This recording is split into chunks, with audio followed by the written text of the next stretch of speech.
to be someone that's good at art because I want a cool tattoo. I'm trying to think. There are a couple of other things that I cannot mention. I hate to be that person. Hi, I'm Charithra Chandran and I'm getting up close with Cosmo UK.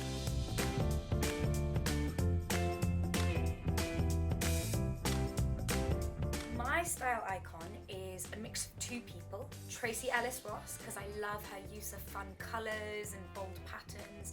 And then Audrey Hepburn, and I love her use of tailoring and the sort of shapeliness of her outfits. So a combination of those two, kind of my dream fashion icon.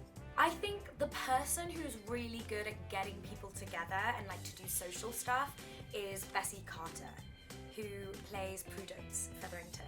She's really like, I think of her as like the entertainment rep, ents rep, social sec maybe. I love karaoke. And my go-to karaoke song is Proud Mary by Tina Turner. It is a long song, so you can hog that stage for a very long time. And everyone can join in and sing along, so. Another really good karaoke song, and I'd say it's probably easier and the whole crowd will know the lyrics, and that's American Boy by Estelle. It's got to be someone that's good at art, because I want a cool tattoo. I'm trying to think. I know Simone's really good at drawing, so I think she'd be able to give cool tattoo, and she does have a tattoo gun and she does know a lot about tattoos. Shelley Conn, who plays my mom on Bridgerton, is very like crafty. She does a lot of DIY stuff, but I don't know if that translates to tattoos. So either Simone or Shelley. There's so much pressure to get a tattoo that's like really meaningful that you won't regret, and like I have such a inertia because I put so much pressure on it. So I think probably I'd get something really silly and meaningless, maybe like a pug. This is actually a really good story. I was at like helping my mum on her allotment. So we were actually making a polytunnel with like PVC tubing, and I was measuring and cutting, and I get a call from my agent telling me that I'm gonna be in glamorous gowns for the next 8 months. So real juxtaposition there. The skill and the effort that goes into making each of these gowns. I mean, they're couture gowns. So I had a lot of like respect for all the art that was created with the costumes. I think the experience of new cast members is very different from the season 1 cast because, you know, when they were filming season 1 and when they were casting season 1, I don't think they had any idea what it was going to be, that it was going to be as big of a phenomenon as it is. But like joining season 2 and joining season 3, you know, we know how important it is to people. I have 2 actually.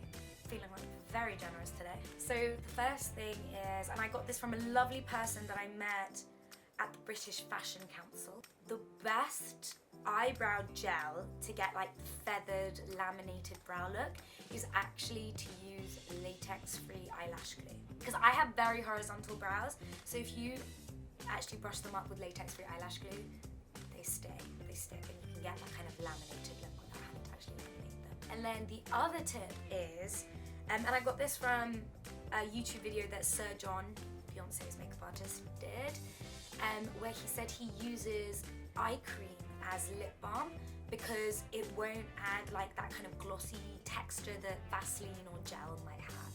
So it's a matte moisturizer essentially.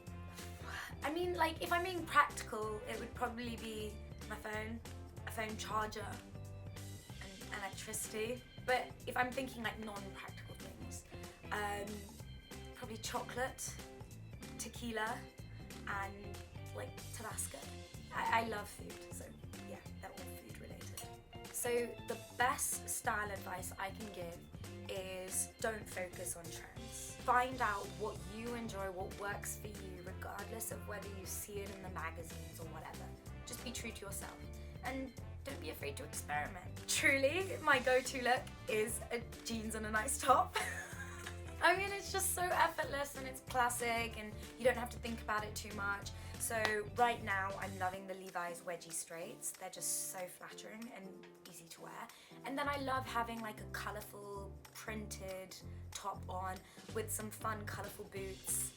And that's kind of my go-to look every day. April 25th.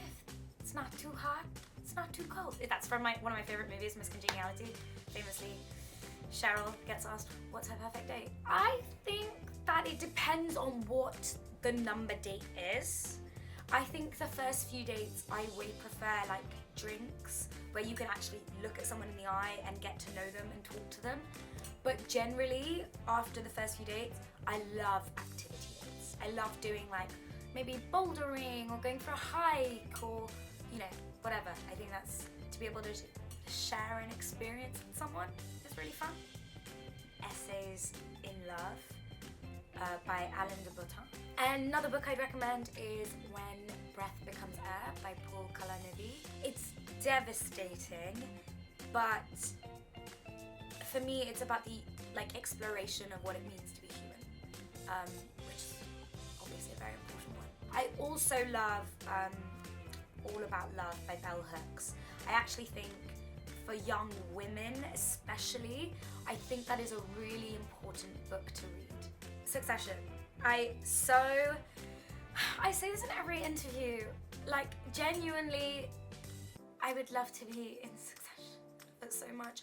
We're rewatching it. Oh, my housemate and I are rewatching it right now, in preparation for season 4 because it cannot come soon enough. I'm Team Kendall, definitely Team Kendall, but my favorite interactions are Cousin Greg and Tom, wham scams, but I think that I probably am a bit like Shiv, or would be like a Shiv, in terms of the character that I would play. Oh god, I have so many! But like my favourite meal is something called kutu borota, and it's a very classic Tamil dish. It is just the perfect combination of salt, fat, acid, heat, and like it's just, oh, the umami, it's so good. But if I think about like easy, quick comfort meal, it would just be a bowl of pasta with a bit of pesto.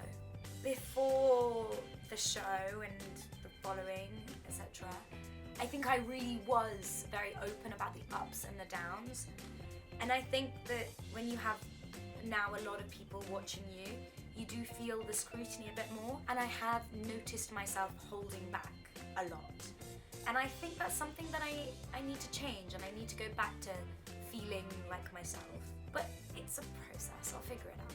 I am on the journey to figuring that out. I think there's a lot of pressure for us to have like the answers to these complicated philosophical questions, but I feel like the purpose of life is the journey and the exploration of these things. I don't think we're ever supposed to find the answers to them. But things that make me happy: food, watching a good film, hanging out with my family and friends.